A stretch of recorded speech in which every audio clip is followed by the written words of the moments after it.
Hello all, and we'll see how long it takes until I start a rant on this particular release from Mattel Brick Shop. So this is the Cadillac Project GTP Hypercar, and it is the Speed Series, which like right away, Mattel is showing their cards with this one.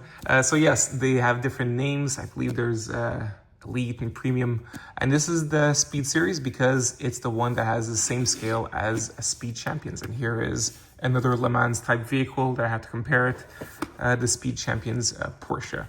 And we'll start with what this has to offer. So it does have, like Speed Champions, it has different kinds of wheels you can have, right? The idea here is that one version is supposed to be like the Hot Wheels typical car. So the idea is that you can have this both be a rendition of the diecast model or it be the real car, right? However, and that's the big problem with this release, is that the deco doesn't actually let you choose one or the other, which is too bad. When it comes to it being a Hot Wheels car, what's fun is that there is this metal rectangle that you could put under it that has a name, kind of like when you have it in a Hot Wheels car. And this can be detached and it can be a keychain if you want. I prefer having it here. Yes, the wheels are rubber. And just to show you, we'll review the car icons, because that's actually a very fun part, is that these, unlike the Lego versions, these actually come with a diecast vehicle, and it's an exclusive diecast vehicle. So that actually adds, to me, a lot of value to it. Now, I actually don't like this casting too much because I find the deco usually very dull.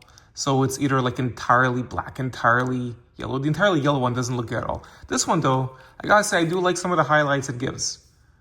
I like it. I like that aspect of it. I think it works well. Yes, there's nothing for the taillights, nothing for the headlights, which is really too bad. So there's nothing really premium about the release that come with. Someone was asking if it's like, is it metal based? No. Is it rubber wheels? No. It's just really just a mainline vehicle, but offered exclusively in this set. Although I will say, I do like this color on this one. And the color is important because this is, the blue is, blue and black is how it was first revealed as a concept, in concept. What's odd though, and this is when the rant starts, as you can see here, it's like, it's a half measure. So the blue, as you can see, what's trying to, because for example, just to let you know, the way it's done here is how it was revealed. So this is the proper deco. This part here should be translucent, which is what this has. So that actually works if it was entirely blue. Now, the fact that it goes from blue to black is more of the racing version, the one that we do see, that we have seen on racetracks, because it's kind of like Le Mans deal, right? Many Le Mans cars have a gradient. For example, this one goes from white to red, and even a bit to black. So this one goes from blue to black. However, it's not black enough. This whole part should be black. There should be more of a gradient, and this should not be clear at all. So this is not accurate at all to it. What I find very, very bizarre is that they go all big on the 9 being here, and the 9 is indeed how the car was first revealed to us. However, on the racetrack with this exact livery that you can't change, there's no different piece here that you can have. This is done there, and that means that this is basically, you're stuck with a racing livery, and that's not on the racing livery. Instead, it's the number 2, which we have here. So they do show it here. So that's actually supposed to be how it is.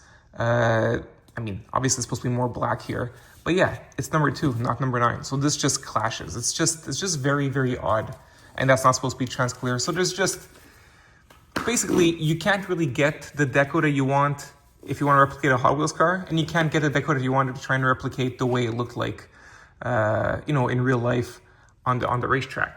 So it's just an off deco. I don't really know what to do with this. This isn't accurate to anything at all. Now, in terms of good stuff, so we do have printed headlights. Good for that. I do like that we have this brick build back. The brick build back is my favorite aspect of this because, and I did complain that, and not just me, but other people who look at the Mattel Brick Shop ones, is that they feel more like more model kits than they are fully brick built items like this. And like, for example, just to show this, even though I will rant about stickers to the end of my days, see, the front here, these headlights are, this is all brick built, right? Even here, all that's brick built. In the back, all brick built. This is not brick built, fine. The Lego Speed Champions does that as well. They have printed for the headlights, fine, no problem. This is brick built, so that's great. And that is my favorite part. And you can see how it matches up to the car. See? I really like, obviously it's not perfect, but you do see what they're going for. And I love that. So this was a really, really fun part. So back to this, not only is the trans clear not correct if you're trying to make it be like the racing livery, but also like the book goes on its way to say, hey, you know what guys, this piece, we made it just for this car, where you put it on and look, it just fits perfectly. Great, but I mean, it's easy to do when you're designing like that, just that one piece. And in terms of like, for example, when it comes to the Speed Champions, the whole point is that you have this would be a piece that we use in different sets, and they find a way to angle it just right. So, and that's part of the whole building process. So you don't have that here. Like I said, the only part that I found really fun with the whole brick build design was the back. The rest is just standard. And we talked about it being more like a model kit. Look, I get that some people complain, but in this case, I mean, look at this part here. This comes in 3 different pieces, and you actually have to like attach it in like a model kit. So this part, I mean, come on. I don't have any comparison to this with Lego. This is clearly more of like a model kit type of deal. Yeah, there's your single seat inside. One fun thing, I do like their steering wheel. I like the way it's shaped with the bottom being flat. I think that's very good and very fun for this. By the way, it's not necessarily a complaint, the whole model kit thing. If they do it right, like if you had all this so that I could look exactly like the way the car is supposed to look like, then I'd be fine for it. But in this case, they go all out for this, so you don't get that phenomenal building experience, and you're stuck with something that's like a half measure, where it's not really one way or another. So yeah, not a huge fan of this one.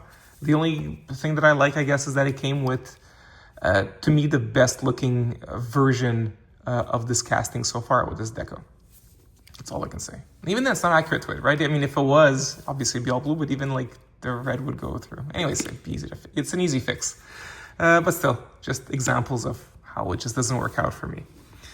Yeah, so sorry about the rant, but that's what I wanted to get through. I would honestly avoid this particular one unless you really, really like this casting and need it to complete it. But even then, these are made, like there's tons of these out on shelves. You can wait for it to be a discount or clearance, and you can pick up your die-cast vehicle and have some fun with this if you so want. So that's my review for this, and I wish you all an awesome day, guys, okay? Bye.